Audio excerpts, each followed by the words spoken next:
Tere, väike sõber! Mina olen Palingu. Täna räägin sulle loo ühest oravast, kelle nimi oli Ragnar. Ragnar arvas, et tema oskab metsas kõige paremini. Aga ühel päeval tuli metsa keegi uus. Ja Ragnar pidi õppima midagi väga tähtsat. Orav Ragnar elas vana lepa otsas. Ragnar oli kärme ja osav. Ta hüppas oksalt oksale nii kiiresti, et tema saba lainetas õhus nagu leek. Ta murdis pähkleid nii kraksakalt, et teised loomad polnud veel aru saanud, kui pähkel oli juba lahti. Ja tema lemmiklause oli lühike, lihtne ja iga päev sama. Mina olen metsas kõige parem.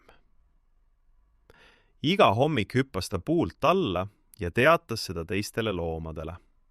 Näete, kui kõrgele ma hüppan, hõikas Ragnar. Mina olen kõige parem hüppaja. Jah, Ragnar, ohkas jänes Juku. Sa oled kõige parem hüppaja. Näete, kui kiiresti ma pähkli lahti murran, naeratas Ragnar laialt. Mina olen kõige parem pähklimurdja. Jah, Ragnar, noogutas Siil Sepo. Sa oled kõige parem pähklimurdja ka. Ja keegi ei leia mind, kui ma sambla alla poen, rõkkas Ragnar. Mina olen kõige parem peitupugeja. Teised loomad naeratasid natuke väsinult. Ragnar oli osav, aga sellest rääkida armastas ta veel rohkem, kui ise osav olla. Ühel hommikul juhtus midagi uut. Metsa servas seisis väike uus onn. Onni katuse kohal tõusis peenike suitsuriba. Ja sellest suitsust tuli lõhn. Nii hõrk lõhn, et puud kummardusid lähemale nuusutama. Lõhn tõusis üle kõikide oksade ja jõudis Ragnari nina sõõrmetesse. Mis see on? Hingeldas Ragnar. Ta hüppas alla ja jooksis lõhna poole. Onni ees seisis keegi, keda Ragnar polnud kunagi näinud. Must läikiv kasukas, väike valge laik põsel ja ees lai valge põll. Tere, ütles võõras sõbralikult. Minu nimi on Heldur, olen Nugis. Ma kolisin just siia metsa ja tegin täna hommikul oma esimesed pannkoogid. Ragnar vaatas. Onni ees oli laud. Laual oli suur plaat. Plaadil laiutasid 10 pannkooki. Nad olid kuldsed, paksud, kohevad. Aur tõusis nende pealt õrnalt üles. Teised loomad olid juba kohal. Jänes Juku mekutas pannkooki, mille peale oli laotatud metsamaasikaid. Siil Sepo sorgutas metsikult mett ja muigas rahulolevalt. Need on parimad pannkoogid, mida ma olen söönud. Heldur, kust sa sellise kunsti leidsid? Heldur ulatas Ragnarile pannkoogi. Ragnar hammustas. Pannkook oli imeline. Pehme seest, natuke magus, servad kergelt krõbedad.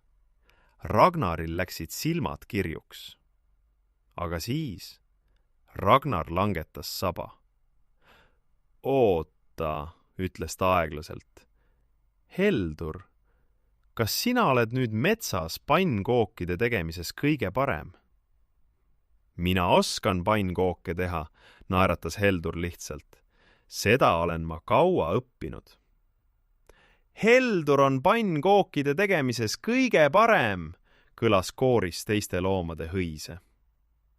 Ragnaril vajus süda põhja. Ragnar jooksis kodu poole, puude otsas oksalt oksale. Aga isegi hüppamine ei teinud teda täna rõõmsaks. Ta mõtles ainult ühte. Mina pean samuti saama pannkookide tegemises kõige paremaks. Kuuse õõnsuses sättis ema just lehti korda. Ema, hõikas Ragnar, ma tahan õppida pannkooke tegema, kohe! Ema vaatas üles. Miks äkki nii kiiresti, Ragnar? Sest ma tahan olla pannkookide tegemises parim. Õpeta mind iga päev alates homsest. Ema muigas ja patsutas Ragnari pead. Olgu, homme hommikul hakkame pihta. Järgmisel hommikul võttis ema välja väikese kausi, jahu, muna ja piima. Kõigepealt segame rahulikult, ütles ema. Aga Ragnar ei seganud rahulikult. Ragnar segas nii kõvasti, et jahu lendas pilvena õhku. Kui pilv maha vajus, oli Ragnar üleni valge. Tema saba oli nagu suur valge luud. See pulbrine jahu on imelik, nurises Ragnar. Proovi veel kord, aeglaselt. Ragnar proovis, aga muna polnud sees korralikult segatud. Pann läks kuumaks.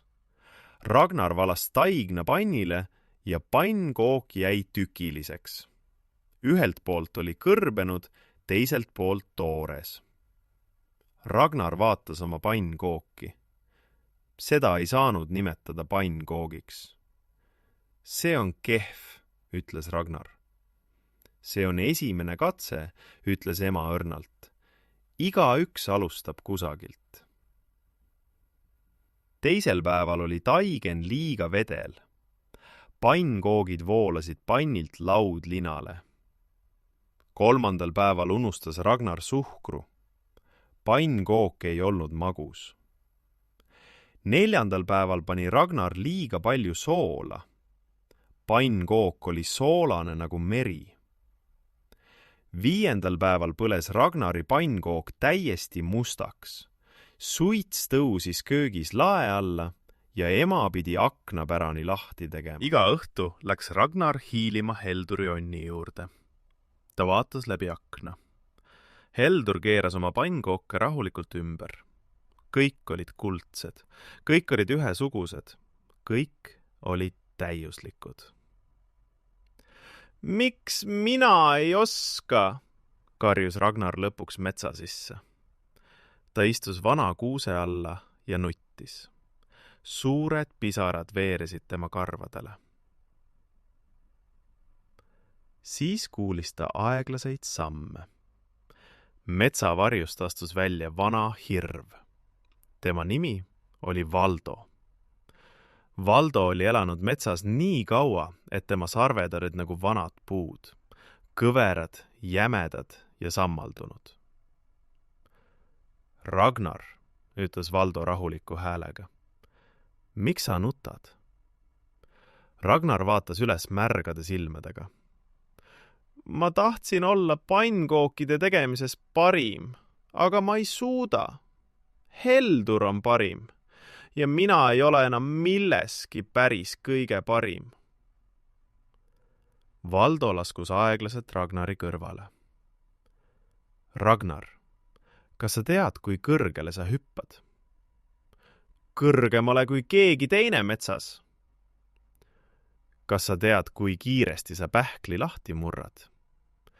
Kiiremini kui keegi teine. Kas sa tead, kui hästi sa sambla alla peidad? Ragnar noogutas tasakesti. Valdo naeratas veidi. Sina oled hüppamises parim, pähklite murdmises parim, peitu pugemises parim. See on sinu anne. Aga Heldur? Ka Heldur on parim, oma enda andega. Igaühel metsas on oma anded. Jänes oskab kiiresti joosta, siil oskab hästi kuulata, rähn oskab koputada ja sina oskad hüpata ja pähkleid murda. Ragnar rohkas. Aga ma tahtsin olla ka pannkookide tegemises parim. Valdo pani oma suure pea Ragnari kõrvale. Kujuta ette, Ragnar, kui sa üritaksid olla kõiges parim, mis siis juhtuks? Sa ei saaks kunagi lihtsalt rõõmu tunda sellest, mida sa juba oskad. Sa istuksid hommikust õhtuni köögis, selle asemel, et puude otsas hüpata. Sul oleks alati kiire, alati kurb, alati natuke vihane. Ragnar mõtles.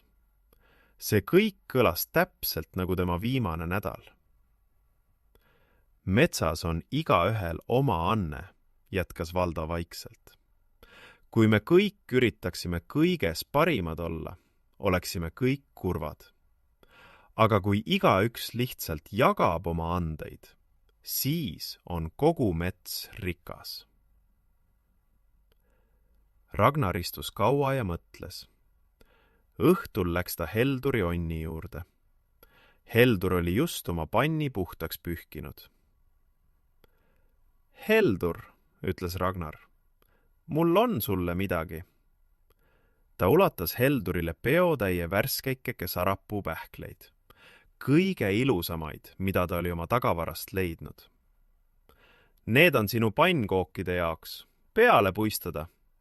Keegi metsas ei oska neid paremini otsida kui mina. Heldur vaatas pähkleid ja tema näole tõusis lai naeratus. Ragnar, need on kõige ilusamad sarapuu pähklid, mida ma olen näinud. Homme panen need pannkookide peale, siis on need veel paremad. Ja mina toon sulle igal hommikul uusi, ütles Ragnar. Pannkookide tegemist ma enam ei ürita.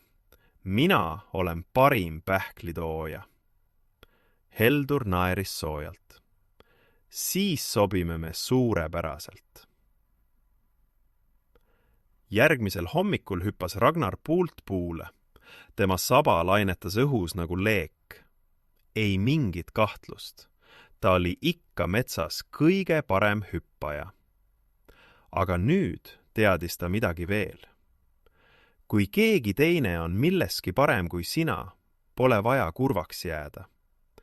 Tema anne teeb sinu elu lihtsalt natuke paremaks. Ja sinu anne teeb tema elu natuke paremaks. Õhtul vajus Ragnar puuõõnde magama. Ema sättis teki peale. Kas sa oled rõõmus, Ragnar? Küsis ema. Jah, pomises Ragnar unisel häälel. Ma olen rõõmus, et olen mina ja et Heldur on Heldur. Ja homme kogun ma uusi sarapuu pähkleid. Ema Ragnar jäi magama. Näed, väike sõber, igaühel meist on oma anne. Keegi hüppab kõige kõrgemale, keegi küpsetab kõige paremaid pannkooke, keegi oskab kõige paremini kallistada. Ja kui keegi teine on milleski parem kui sina, pole see paha asi. See tähendab lihtsalt, et metsas on üks asi rohkem, mida imetleda. Head ööd, väike sõber. Sinu Palingu.